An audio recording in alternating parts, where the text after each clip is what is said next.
వెలమ సంఘం ఆధ్వర్యంలో గణేష నవరాత్రోత్సవాలు అంగరంగ వైభవంగా కొనసాగుతుండగా శుక్రవారం గణేష మండపం వద్ద మాతలచే సామూహిక కుంకుమార్చనలు నిర్వహించారు. భక్తులు విశేష సంఖ్యలో పాల్గొన్నారు. అంబి వేణుగోపాలాచార్య కౌశిక ఆధ్వర్యంలో వైదిక క్రతువు కొనసాగింది. కార్యక్రమం అనంతరం తీర్థ ప్రసాద వితరణతో పాటు మహదాశీర్వచన కార్యక్రమాన్ని నిర్వహించారు. అమ్మవారి నామస్మరణతో గణేష మండపం ఆవరణంతా మారుమోగింది.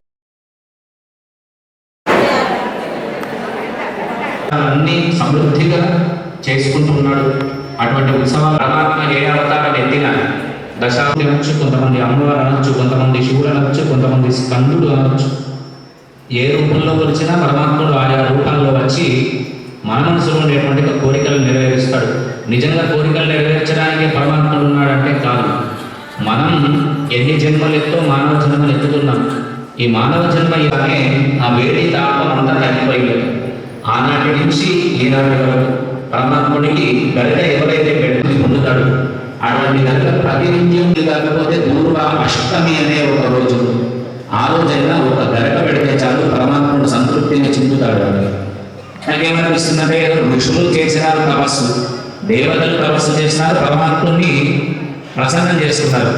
మానవ లోకంలో ఎవరైనా చేసినారా చెప్తే తప్ప మనం నమ్మం కనుక మానవ లోకంలో ఎవరైనా ఈ దూర్వాలు సమర్పించి ముక్తిని పొందిన వాళ్ళు ఉన్నారా అంటే ఆ ముద్గర పురాణంలో చెప్తారు. ఒక మహారాజు రాజ్యాన్ని పరిపాలిస్తుంటే చక్కగా రాజ్యం నడుస్తూ ఉంది. ఒక బ్రాహ్మణుడు చిరిగిన వస్త్రాల చేత ఆ రాజ్యంలో ప్రవేశించేసరికి ఆ రాజు ఆ వస్త్రాలను చూసి ఈయన పండితుడు కాదు, భిక్షకుడు కాదు అని చెప్పేసి చీదరించుకుంటే ఆ రాజును ఈ బ్రాహ్మణోత్తముడు శపించినాడు, ఎత్తువై పొడుగుగా. తర్వాత రాజు యొక్క భార్య మహారాణి గారు ఈ అయ్యగారిని శపించింది. ఇద్దరు శాపంతో ఉన్న ఆలయానికి చేరుకున్నారు. ఈ 3 పశువులు కూడా అక్కడికి చేరుకున్నాయి. చేరుకొని గరక పెడదామని చెప్పేసి మనలాంటి భక్తులు గరక ఎందుకు వెళ్తున్నారంటే వర్షం పడుతుంది కనుక చల్లదనం నుండి చల్లదనాన్ని విడిచిపెట్టి చలి కాకపోవాలనేటువంటి ఉద్దేశం చేత వాళ్ళు గరకను తీసుకొని వెళ్తున్నారు.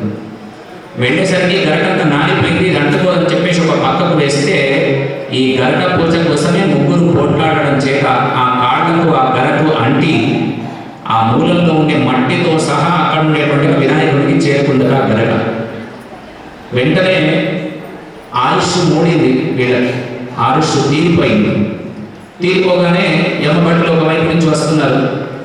కనుక గణపతి పంపించినాడయ్యా, కనుక వీళ్ళని ఇక్కడికే తీసుకొని వెళ్తాం. ఈ పుణ్యకాలం ఎంతకాలం అయితే ఉంటుందో అంతకాలం ఈ గణపతి లోకంలో ఉండి తిరిగి మళ్ళీ మీ లోకానికి పంపిస్తాము అని చెప్పి ఆ రాజు ఆ విధంగా మారినాడు.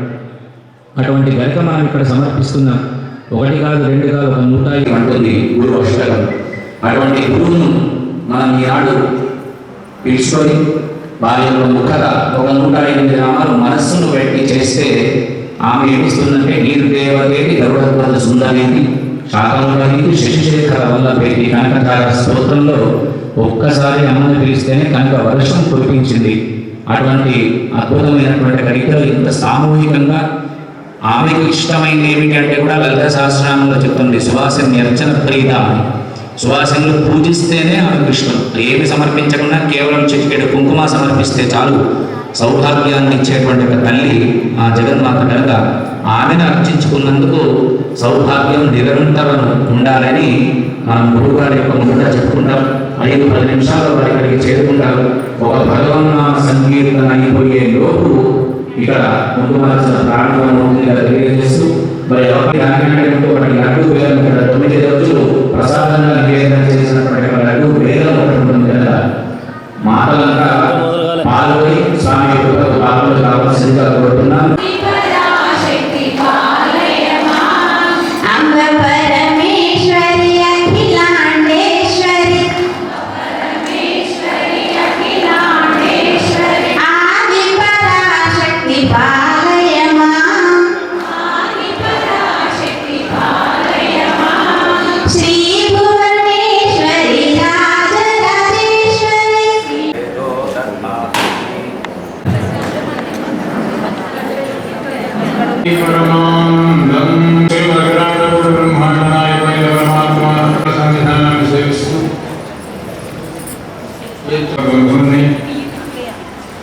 భాగవతం నరసింహ మాల ఆలోచన చేసుకోవాలి. అందుకే ఏ కార్యక్రమం జరిగినా కూడా సమయానుకూలంగా జరిగినప్పుడు అందరికీ కూడా మీ అందరికీ కూడా ప్రశాంతంగా. ఈ వినాయక నవరాత్రి మహోత్సవంలో భాగంగా ప్రతి సంవత్సరం పద్మనాయక కళ్యాణ మండలం అటు గణపతి ఆరాధన ఉత్సవాలు ఇటు లక్ష్మీదేవి యొక్క వైభవాన్ని కీర్తిస్తూ అష్టోత్తరాన్ని చేసుకునే భాగ్యం మన నిర్వాహకులు మనకు అందించడం ఒక ఆనందం. కార్యక్రమం ముందుగా అందరూ దీపారాధన చేసుకుంటారు. ఆ దీపారాధనకు ఒక నమస్కారం చేసుకుని దాని తర్వాత ఒక 3 సార్లు కడగని మంత్రం ద్వారా ఓం అచ్యుతాయ నమః, ఓం అనంతాయ నమః, ఓం గోవిందాయ నమః. చేతులు చెప్పండి. ఓం కేశవాయ నమః, ఓం నారాయణాయ నమః, ఓం నారాయణాయ. ఆత్మానం సంప్రోక్ష్య దర్శనం తీర్థం తీసుకొని పూజాద్రవ్యాలు శిరస్సు మీద కూడా నిర్విఘ్నాన్ని సమాప్యర్థం మహాగణాధిపతి స్మరణం కరిష్యే. ఇక్కడ పోగచక్రాన్ని చేస్తే విఘ్నేశ్వరాయ వరదాయ సురప్రియాయ లంబోదరాయ సకలాయ జగద్ధితాయ నారాయణాయ శృతియజ్ఞ విభూషితాయ గౌరీసుతాయ గణనాథ నమో నమస్తే.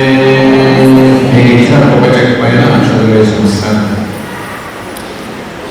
ఆవాహయామి పాద్యం పరికల్పయామి ఆచమనీయం సమర్పయామి పుణ్యోదక జలేన స్నానం పరికల్పయామి. దాని తర్వాత వరివరి దాని ముందు వరివరి లేకపోతే అక్షరం వేసుకొస్తాను. వస్త్రయుగ్మం సమర్పయామి దివ్యశ్రీ చందనం సమర్పయామి. గంధం పెట్టండి. హరిద్రాచూర్ణం సమర్పయామి కుంకుమా విలేపనం సమర్పయామి. సమస్త సౌభాగ్య పరిమళ ద్రవ్యాంజలి సమర్పయామి. ఓం సుఖాయ నమః. పుష్పాన్ని సమర్పిస్తూ చెప్పండి. ఓం ఏకదంతాయ నమః, ఓం కపిలాయ నమః, ఓం గజకంఠికాయ నమః, ఓం వికటాయ నమః, ఓం విఘ్నరాజాయ నమః, ఓం ధూమకేతవే నమః, ఓం గణాధ్యక్షాయ నమః, ఓం వక్రతుండాయ నమః, ఓం శూర్పకర్ణాయ నమః, ఓం హేరంభాయ నమః, ఓం స్కందపూర్వజాయ నమః, ఓం గణాధ్యక్షాయ నమః, ఓం సిద్ధిబుద్ధిప్రదాయకాయ నమః, ఓం శ్రీమన్మహాగణాధిపతయే నమః. పుష్పలిపూజనం ధూపమాగ్రహయామి. ఓం లక్ష్మీ నమః, ఓం నిత్యపుష్టాయ నమః, ఓం విభావే నమః, ఓం ఆదిత్యే నమః, ఓం నిత్యై నమః, ఓం దీప్తాయ నమః, ఓం వసుధాయ నమః, ఓం వసుధాయ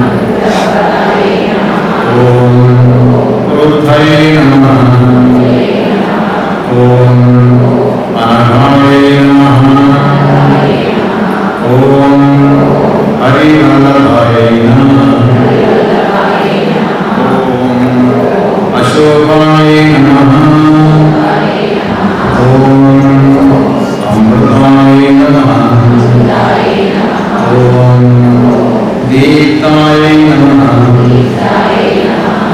ओम लोकशोकविनाशिन्यै नमः। ओम धर्मजयाय नमः। ओम करुणाय नमः। ओम लोकमात्रे नमः। ओम पद्मप्रियाय नमः। ओम पद्मासनाय नमः। ओम पद्माक्षे नमः।